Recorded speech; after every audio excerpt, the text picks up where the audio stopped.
लोकसभा चुनाव से पहले कांग्रेस को फिर बड़ा झटका लगा है। हरियाणा में कांग्रेस के कद्दावर नेता और 2 बार सांसद रहे नवीन जिंदल बीजेपी में शामिल हो गए हैं। कुरुक्षेत्र से पूर्व सांसद और देश के बड़े उद्योगपति नवीन जिंदल ने बीती शाम को बीजेपी की सदस्यता ग्रहण की। बीजेपी के राष्ट्रीय महासचिव विनोद तावड़े ने उन्हें पार्टी की सदस्यता दिलाई, जिसके बाद आई बीजेपी की 5वीं उम्मीदवारों की सूची में उन्हें कुरुक्षेत्र से टिकट भी दे दिया गया। नमस्कार, मैं हूं देवेश यादव और आप देख रहे हैं टीवी 9। नवीन जिंदल की बीजेपी में ज्वाइनिंग बिल्कुल भी सरप्राइजिंग नहीं है, क्योंकि कुछ दिन पहले से ही हरियाणा की राजनीति में ये अटकलें लग रही थी कि कांग्रेस के पूर्व सांसद बीजेपी का दामन थामेंगे। लिहाजा जिंदल ने कांग्रेस पार्टी से इस्तीफा दिया, जिसमें उन्होंने लिखा कि मैंने 10 वर्ष कांग्रेस पार्टी के कुरुक्षेत्र के सांसद के रूप में संसद में प्रतिनिधित्व किया। मैं कांग्रेस नेतृत्व और तत्कालीन प्रधानमंत्री डॉक्टर मनमोहन सिंह जी का धन्यवाद करता हूं। आज मैं कांग्रेस पार्टी की प्राथमिक सदस्यता से इस्तीफा दे रहा हूं। हाल की खबरों के मुताबिक नवीन जिंदल की कांग्रेस नेताओं के साथ अनबन चल रही थी। सूत्रों के मुताबिक उन्होंने बीजेपी आलाकमान के वरिष्ठ नेताओं के साथ हाल ही में एक बैठक की थी। उसी बैठक में उनके बीजेपी में शामिल होने की पटकथा लिखी गई, जिसके बाद बीते कल उन्होंने बीजेपी ज्वाइन की और कहा कि ये उनका सौभाग्य है कि वह बीजेपी में शामिल हो रहे हैं। पीएम मोदी के विकास को लेकर किए जा रहे काम से प्रभावित होकर बीजेपी में शामिल होने का फैसला किया है। बता दें कि कुछ दिन पहले ही जिंदल समूह और सावित्री जिंदल द्वारा अखबारों में दिए गए विज्ञापनों के बाद अटकलें तेज हो गई थी कि वह भाजपा में शामिल हो सकते हैं।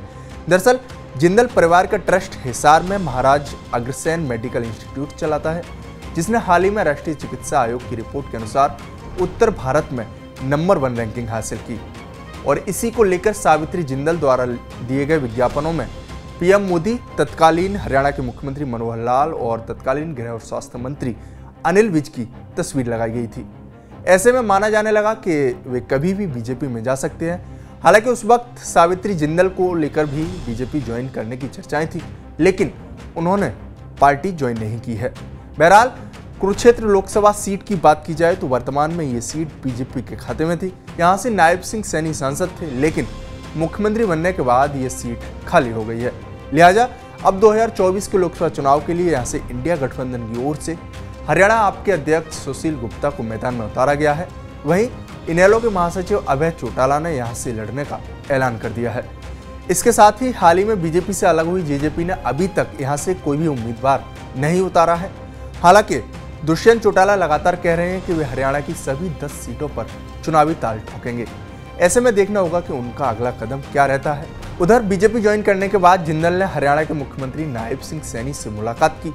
मुलाकात के बाद सोशल मीडिया पोस्ट पर उन्होंने लिखा कि बाबूजी श्री ओपी जिंदल जी के दिखाए हुए मार्ग पर चलते हुए राजनीति हमेशा से हमारे लिए सेवा का माध्यम रही है। इसीलिए मैंने हरियाणा के माननीय मुख्यमंत्री श्री नायब सिंह सैनी से आज चंडीगढ़ में मुलाकात कर कुरुक्षेत्र संसदीय क्षेत्रवासियों की तरफ से होली की शुभकामनाएं दी और हरियाणा प्रदेश की प्रगति और विकास पर विचार विमर्श किया। आगे उन्होंने लिखा, सदैव सेवा समर्पित। इसके साथ ही पूर्व मुख्यमंत्री मनोहर लाल से भी उन्होंने मुलाकात की और सोशल मीडिया पर किए पोस्ट में लिखा है कि राजनीति में सादगी और स्वच्छता के आदर्श पुरुष हरियाणा के पूर्व मुख्यमंत्री श्री मनोहर लाल जी से आज चंडीगढ़ में मुलाकात कर होली की शुभकामनाएं दी व उनका आशीर्वाद लिया और हरियाणा के समग्र विकास के लिए चर्चा की।